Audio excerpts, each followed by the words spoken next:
Você vai descobrir agora qual é o mecanismo invisível que está decidindo sua vida. Existe uma ideia confortável que prende mais pessoas do que qualquer prisão externa. A ideia de que os problemas vêm do mundo, das pessoas, das circunstâncias, do sistema, do passado. Essa ideia é sedutora porque desloca a responsabilidade. Ela permite que você continue exatamente como está enquanto culpa tudo ao redor. Mas essa mesma ideia cobra um preço silencioso, repetição. Você muda de fase, muda de ambiente, muda de relação, muda de rotina. Mesmo assim, os conflitos retornam, a sensação de desgaste reaparece. A frustração volta com outra roupa, outro nome, outro rosto. Quando algo acontece uma vez, pode ser acaso. Quando acontece de novo, ainda pode ser coincidência. Mas quando se repete durante anos, não é mais azar, é padrão. E padrão não nasce fora, ele nasce dentro. A maioria das pessoas passa a vida inteira tentando ajustar o mundo externo, sem perceber que existe algo interno organizando suas escolhas, suas reações e suas decisões. Algo que age antes da razão, algo que reage antes da consciência, algo que define o tipo de situação em que você sempre acaba envolvido. Você acredita que está decidindo, mas muitas vezes está apenas repetindo formas de reagir, repetindo formas de se relacionar, repetindo formas de lidar com conflito, rejeição, crítica e poder. E enquanto isso não é visto, você continua preso à sensação de estar sempre correndo atrás, sempre apagando incêndios, sempre lidando com consequências que parecem surgir do nada. Olhar para fora é fácil porque não exige mudança interna. É simples apontar pessoas, contextos e circunstâncias. Olhar para dentro exige algo mais difícil, abandonar a narrativa confortável de vítima e aceitar que você participa ativamente daquilo que se repete na sua vida. Isso não significa culpa, significa responsabilidade. Enquanto você acredita que o problema está sempre fora, você entrega o controle, porque aquilo que você não reconhece em si mesmo continua operando em silêncio, continua organizando sua vida sem pedir permissão, continua te levando aos mesmos lugares, às mesmas situações e às mesmas dores. O primeiro passo para qualquer mudança real não é corrigir o mundo, é enxergar o que, dentro de você, continua criando o mesmo cenário com atores diferentes. Enquanto isso não acontece, você não escolhe, você apenas reage. A maior ilusão moderna é acreditar que você vive no controle da própria vida, que suas escolhas são conscientes, que suas decisões são racionais, que suas reações são respostas justas ao que acontece. Na prática, isso raramente é verdade. A maior parte do tempo, você não escolhe, você responde, você repete, você executa padrões antigos acreditando que está sendo livre. Existe algo dentro de você que decide antes da sua razão entrar em cena, algo que puxa suas reações, direciona suas escolhas e define o tipo de situação em que você sempre acaba envolvido. Não é uma força mística, é um mecanismo psicológico formado por experiências passadas, emoções mal resolvidas e hábitos mentais repetidos ao longo do tempo. Você acha que escolheu aquela pessoa, mas sempre se envolve com o mesmo tipo de dinâmica. Acha que reagiu porque foi provocado, mas reage sempre do mesmo jeito quando é confrontado. Acredita que aquela decisão foi uma exceção, mas ela se parece demais com outras decisões que você já tomou antes. O cenário muda, mas o roteiro é o mesmo. Esse mecanismo não busca o que é melhor para você, ele busca o que é familiar. Familiaridade dá a sensação de controle mesmo quando causa dor. Por isso tanta gente volta para relações que machucam, ambientes que drenam e padrões que já provaram não funcionar. Não é falta de inteligência, é automatismo. Enquanto você não percebe isso, vive com a sensação constante de estar sendo empurrado pela vida, como se estivesse sempre reagindo a algo, sempre correndo atrás, sempre lidando com consequências que parecem surgir sem aviso. E quanto mais você reage, menos espaço existe para a escolha real. Quem não percebe esse funcionamento interno, acredita que liberdade é fazer o que sente vontade. Mas, na maioria das vezes, essa vontade já foi condicionada, já foi moldada, já foi treinada para repetir. Liberdade começa quando você percebe que nem tudo que surge dentro de você merece virar ação, que nem toda emoção precisa ser obedecida, que nem todo impulso representa uma escolha consciente. Enquanto você não enxerga quem está decidindo por você, você continua vivendo no automático. E quem vive no automático até pode se mover, mas não dirige o próprio caminho. Apenas segue uma rota antiga acreditando que está indo para algum lugar novo. Aquilo que você não enxerga dentro de si nunca fica apenas no campo das ideias. Sempre cobra um preço concreto. Um preço pago em situações reais, em relações reais, em decisões que afetam a sua vida de forma direta. Nada fica apenas psicológico. Tudo desce para o cotidiano. Você sente isso quando conflitos surgem do nada, quando pequenas situações geram reações desproporcionais, quando certas pessoas conseguem te tirar do eixo com facilidade, quando você se vê repetindo discussões que já jurou que não teria mais, quando percebe que está sempre cansado, mesmo sem um motivo claro. Esse cansaço não vem apenas do mundo externo, vem do esforço constante de lidar com consequências que você não entende a origem, vem de reagir a situações que parecem inevitáveis, mas que seguem um padrão previsível, vem da sensação de estar sempre tentando se defender de algo que nunca fica claro. Quem não vê o padrão interno começa a acreditar que a vida é hostil, que as pessoas são difíceis, que o ambiente conspira, mas a verdade é mais desconfortável. Muitas das situações que te desgastam existem porque algo dentro de você continua se colocando nelas. Você aceita o que não deveria aceitar, tolera o que já passou do limite, reage quando deveria observar, fala quando deveria calar, se cala quando deveria se posicionar, e depois chama isso de aconteceu, mas não aconteceu. Foi construído aos poucos por decisões automáticas que você não percebeu estar tomando. Enquanto isso, o mundo responde exatamente aquilo que você oferece. Se você oferece reatividade, o mundo oferece provocação. Se oferece insegurança, o mundo testa. Se oferece ausência de limite, o mundo avança. Não por maldade consciente, mas porque é assim que as relações humanas funcionam. O preço de não ver o próprio funcionamento é viver sempre lidando com efeitos, nunca com a causa. É tentar resolver conflitos externos sem tocar no ponto interno que os cria. É gastar energia apagando incêndios enquanto o fogo continua sendo acesso no mesmo lugar. Quem não enxerga o padrão interno acredita que está sendo atacado. Quem enxerga começa a perceber que está sendo conduzido, e essa percepção muda tudo porque revela algo fundamental. Enquanto você não vê, você paga. Enquanto você não entende, você repete. Nada disso é castigo. É apenas o funcionamento natural da mente humana quando opera sem consciência. E enquanto isso continuar invisível, a vida vai continuar cobrando a conta, sempre no mesmo lugar, sempre da mesma forma. Existe uma crença ingênua de que aquilo que você empurra para dentro simplesmente some. Como se ignorar certas partes de si mesmo fosse uma forma de resolvê-las. Não é. Aquilo que é reprimido não desaparece, ele apenas perde o nome, mas continua ativo. E quando retorna, não vem educado, vem distorcido. Força reprimida vira explosão, raiva reprimida vira ironia, desejo reprimido vira culpa, ambição reprimida vira ressentimento, autonomia reprimida vira submissão.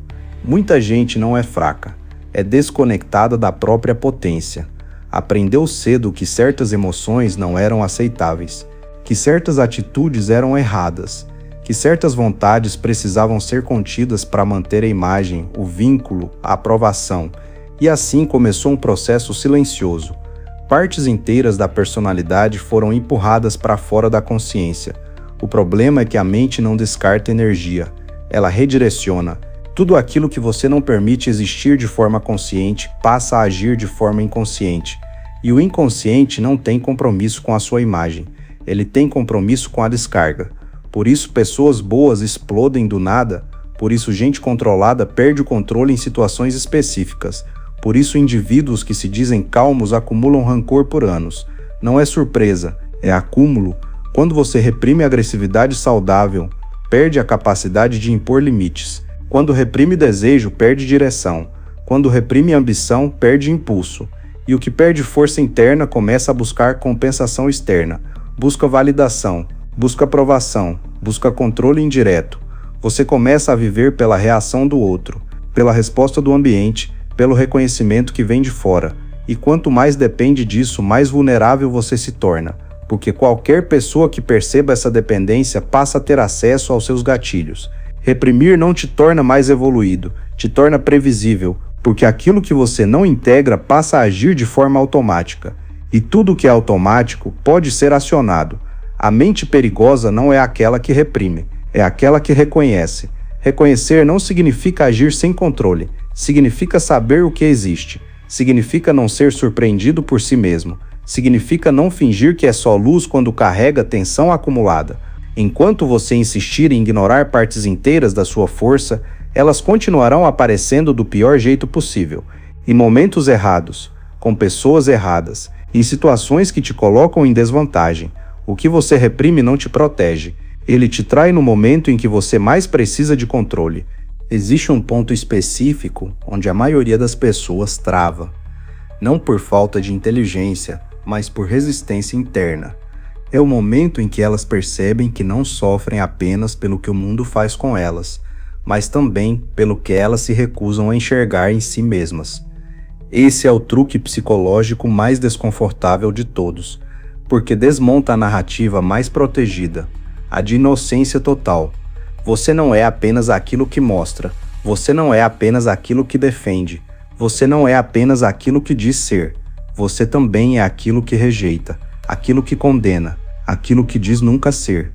E enquanto essas partes ficam fora da consciência, elas continuam agindo por baixo, influenciando decisões, escolhas e reações de forma indireta. Muita gente acredita que autoconhecimento é adicionar qualidades positivas, ser mais calmo, mais compreensivo, mais evoluído, mas o verdadeiro ponto de virada acontece quando você começa a reconhecer aquilo que não gosta de admitir: o desejo de controle, a vontade de vencer, a raiva contida, a inveja silenciosa, a necessidade de validação. Nada disso desaparece só porque você decidiu ser uma boa pessoa. Quando essas forças não são reconhecidas, elas encontram caminhos alternativos. Você passa a sabotar oportunidades sem perceber. Afasta pessoas quando poderia construir. Se coloca em situações que confirmam a imagem que tem de si mesmo. Não porque quer sofrer, mas porque a mente busca coerência interna, mesmo que essa coerência seja dolorosa. Você chama isso de azar, chama de ciclo, chama de destino. Mas na prática é repetição inconsciente. É a mente tentando manter o equilíbrio interno às custas da sua vida externa. E quanto mais você insiste em negar essas partes, mais elas precisam se manifestar de forma indireta, quase sempre através de conflito. O truque que quase ninguém aceita é simples e brutal. Você não perde energia apenas lutando contra o mundo. Você perde energia lutando contra si mesmo. E essa guerra interna consome mais do que qualquer desafio externo, porque ela nunca é assumida de forma clara. Enquanto você tenta parecer coerente o tempo todo, partes suas ficam presas, esperando uma brecha. E quando o encontram, não perguntam se é o momento certo. Elas apenas aparecem, em forma de reação exagerada, em forma de decisão impulsiva, em forma de sabotagem silenciosa. Reconhecer isso não te torna pior, te torna responsável, porque a partir do momento em que você admite o que existe, você deixa de ser surpreendido. E quando você não é surpreendido por si mesmo, você recupera algo fundamental: escolha. O truque psicológico não é esconder essas partes, é trazê-las para a consciência antes que elas decidam por você. Existe uma expectativa silenciosa de que consciência traz conforto imediato, que entender a si mesmo vai aliviar a dor, organizar emoções e trazer paz rápida. Essa expectativa é falsa. Consciência, no começo, pesa. Ela não suaviza, ela retira a anestesia. Quando você começa a enxergar seus próprios padrões, não sente alívio, sente desconforto, sente vergonha, sente resistência, porque percebe que muitas das escolhas que chamou de inevitáveis foram repetidas, que muitas das dores que chamou de injustas tiveram participação sua, e aceitar isso dói mais do que continuar culpando o mundo. Por isso, tanta gente para no meio do caminho, não porque não entende, mas porque entende demais e não quer lidar com as implicações. Consciência exige que você abandone personagens que te protegeram por anos. Exige que você solte identidades que davam pertencimento, mesmo sendo limitantes. Exige que você deixe de se ver como vítima constante e passe a se ver como agente. E ser agente tem custo. Significa aceitar que você escolheu ficar onde ficou, que tolerou o que tolerou, que se calou quando deveria ter se posicionado, que reagiu quando deveria ter observado, não por maldade, mas por falta de estrutura interna naquele momento. Ainda assim, aceitar isso machuca o ego. Consciência também cobra solidão, porque quando você começa a ver com clareza, nem todo o ambiente continua fazendo sentido, nem toda conversa se sustenta, nem todo vínculo permanece saudável. Você passa a perceber jogos onde antes via normalidade, manipulações sutis onde antes via afeto, expectativas escondidas onde antes via cuidado. Isso cria um intervalo estranho. Você já não cabe completamente onde estava, mas ainda não construiu algo novo. Esse intervalo é desconfortável, e muita gente recua justamente aí. Prefere voltar ao automático do que sustentar o vazio temporário da lucidez. Mas esse vazio é fértil, ele é o espaço onde a escolha real começa a surgir. Consciência não é sobre se sentir melhor consigo mesmo, é sobre se tornar mais honesto consigo mesmo, é sobre parar de negociar com a própria intuição, é sobre assumir que algumas coisas só continuam acontecendo porque você permite mesmo sem perceber que está permitindo. Enquanto você busca alívio rápido, continuará preso às mesmas dinâmicas. Enquanto você evita o peso da consciência, continuará terceirizando a própria vida. Porque enxergar de verdade exige que você faça algo com o que viu. E isso assusta mais do que não saber. A maioria das pessoas prefere conforto emocional à responsabilidade. Prefere explicações externas à mudança interna. Prefere continuar funcionando no automático do que sustentar o desconforto de escolher com clareza. Consciência não te oferece paz imediata. Ela te oferece algo mais raro, a possibilidade de parar de mentir para si mesmo, e essa possibilidade, embora pesada no início, é o único caminho que realmente leva à liberdade. Existe um paradoxo silencioso que confunde muita gente. Pessoas que fazem tudo certo muitas vezes são as que mais se sabotam. Elas seguem regras, evitam conflito, tentam ser justas, compreensivas, maduras, e ainda assim a vida parece travada. As oportunidades não se consolidam, as relações desgastam, o reconhecimento não vem e ninguém entende o motivo. O problema não é falta de valor, é excesso de contenção. Quando alguém passa tempo demais tentando ser correto, aprende a sufocar impulsos naturais, aprende a engolir incômodo, aprende a ceder antes de testar limite, aprende a se adaptar antes de se posicionar. Isso parece virtude no começo, mas vira prisão com o tempo. A pessoa certa quase nunca diz o que realmente pensa, diz o que é aceitável. Quase nunca age quando sente vontade, age quando é permitido. Quase nunca impõe limite de forma clara, prefere evitar desconforto. E esse acúmulo de pequenas concessões cria um efeito invisível, perda de força interna. Sem força interna, decisões ficam fracas. Sem decisões firmes, a vida começa a decidir por você. Outros ocupam espaços que você não ocupou. Outras vontades se impõem onde você se calou. Outras agendas avançam porque você hesitou. A sabotagem não acontece em grandes atos. Acontece em microtraições diárias contra si mesmo. No deixa pra lá, no não vale a pena, no melhor não criar clima. Cada uma dessas escolhas parece pequena, mas juntas constroem uma identidade, a de alguém que sempre cede. E o mundo percebe isso. Não de forma consciente, mas instintiva. Pessoas testam limites onde sentem fragilidade, avançam onde não encontram resistência, desrespeitam onde não há estrutura, não porque são más, mas porque relações humanas funcionam assim.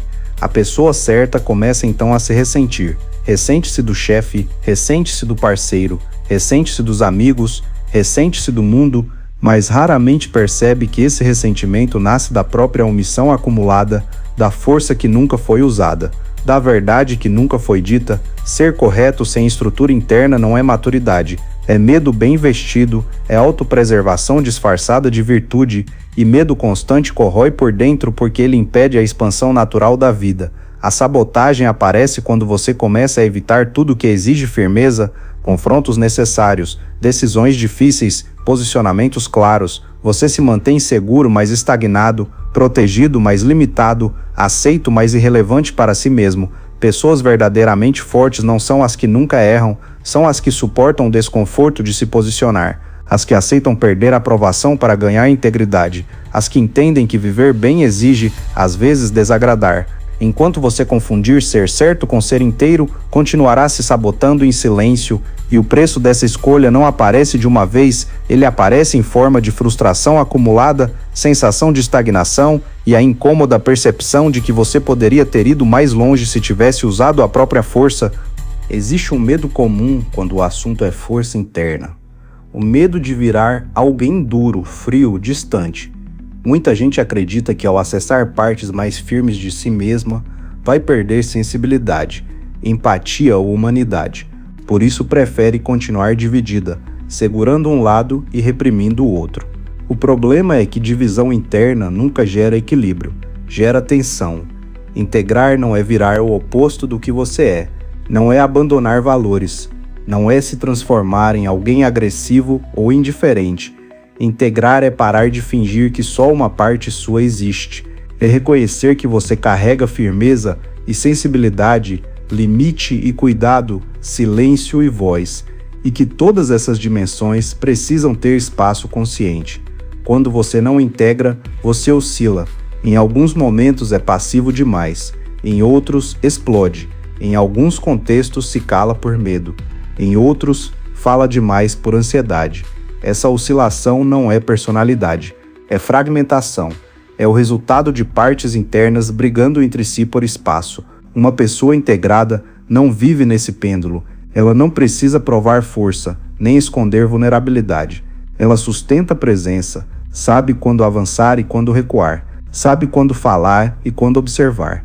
Não porque decorou regras, mas porque tem acesso ao próprio centro. Integrar é permitir que a agressividade saudável exista sem virar ataque. É permitir que o desejo exista sem virar culpa. É permitir que a ambição exista sem virar obsessão. É permitir que o medo exista sem virar paralisia. Quando essas forças têm espaço consciente, elas deixam de operar nas sombras. Isso muda completamente a postura. Você para de implorar por validação, para de reagir automaticamente, para de se explicar compulsivamente, para de se submeter para manter paz aparente.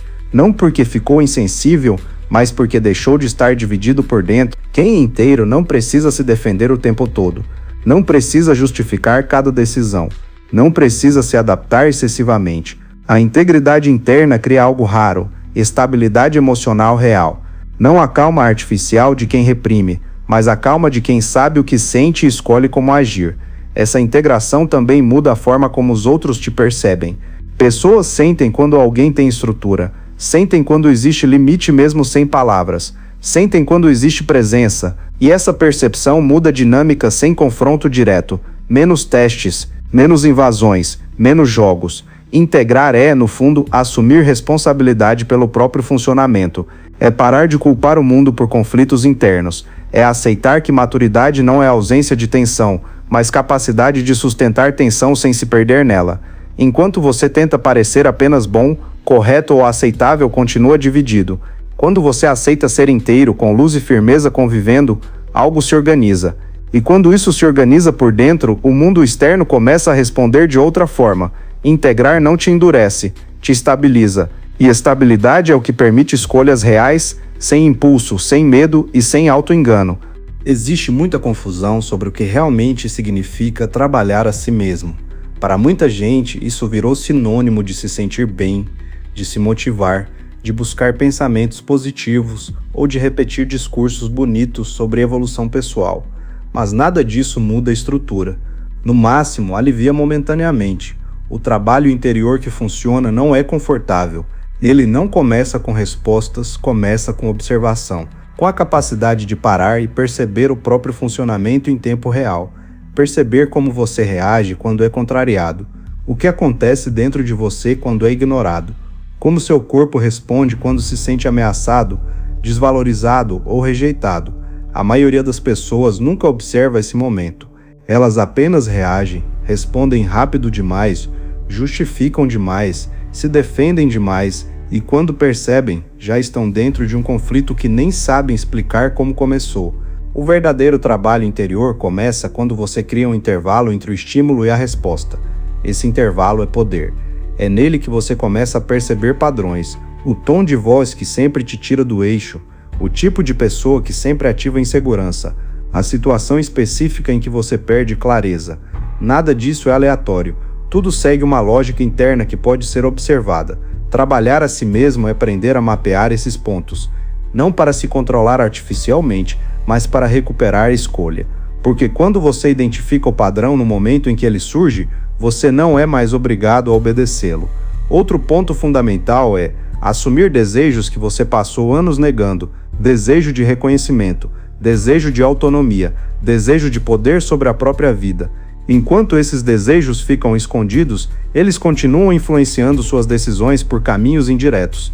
Você passa a buscar validação disfarçada, controle disfarçado, aprovação disfarçada. O trabalho interior real exige honestidade brutal, não com os outros, mas consigo mesmo. Exige admitir que nem toda ação vem de um lugar nobre, que nem toda escolha é madura, que muitas decisões são tentativas de compensar algo não resolvido.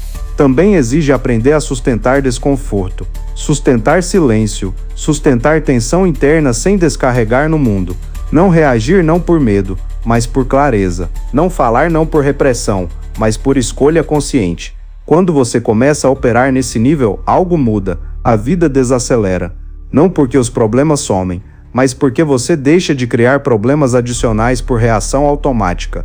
Você começa a escolher melhor onde entra, onde permanece e de onde sai. Esse é o tipo de trabalho interior que não aparece em frases bonitas. Ele aparece em menos conflitos desnecessários, em decisões mais firmes, em relações mais claras, em uma sensação crescente de que você não está mais sendo empurrado o tempo todo.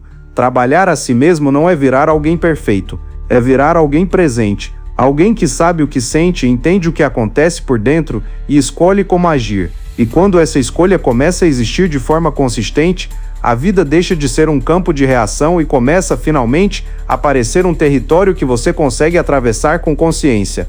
Tudo aquilo que você não integra acaba assumindo o controle da sua vida de forma silenciosa. Não aparece como um inimigo claro. Aparece como hábito, impulso, reação automática. Aparece como escolhas que você repete sem saber explicar porquê. O que não é reconhecido não fica neutro. Ele se organiza por conta própria. Enquanto você ignora parte de si mesmo, elas continuam decidindo. Decidem onde você entra, onde você permanece tempo demais, onde você sai tarde demais. Decidem com quem você se envolve, o quanto você aceita, o quanto você cede, o quanto você se cala. E depois você chama isso de destino, quando na verdade é apenas falta de consciência. A liberdade que muita gente procura fora começa exatamente aqui. Não em mudar pessoas, não em controlar ambientes, não em vencer discussões, mas em parar de ser dirigido por forças internas que você nunca quis olhar de frente. Porque enquanto você não olha, você obedece. Integrar não significa resolver tudo. Significa parar de ser refém do que você evita. Significa reconhecer suas tendências antes que elas virem ações. Significa perceber seus gatilhos antes que eles comandem suas decisões. A partir desse ponto, algo muda de forma definitiva. Você passa a escolher com mais clareza. Essa clareza não torna a vida mais fácil, torna a vida mais honesta. Você começa a perceber que muitas dores que chamou de problema externo eram, na verdade, consequências internas. Que muitos conflitos que chamou de vida difícil eram falta de limite. Que muito cansaço que chamou de excesso de responsabilidade era apenas reação constante. Quando você integra, você reduz ruído, reduz conflitos desnecessários, reduz decisões impulsivas, reduz relações confusas, não porque ficou mais frio, mas porque ficou mais inteiro. E integridade interna cria algo raro, coerência entre o que você sente, o que você pensa e o que você faz. Essa coerência muda sua postura. Você não precisa mais se explicar tanto, não precisa mais provar valor, não precisa mais se defender o tempo todo. Você sabe onde está, o que aceita e o que não aceita. E isso reorganiza o mundo ao seu redor de forma natural. O que você não integra te controla. O que você reconhece começa a perder força sobre você. Esse é o ponto em que a mente deixa de ser um campo de batalha e passa a ser um espaço de decisão. Não porque os conflitos desaparecem, mas porque você deixa de ser arrastado por eles. Você passa a entrar e sair das situações com mais consciência, mais presença e menos desgaste. Se esse vídeo fez sentido para você, curta e se inscreva no canal. Aqui não se promete conforto emocional. Aqui se constrói lucidez, e quando a lucidez começa, não tem mais volta.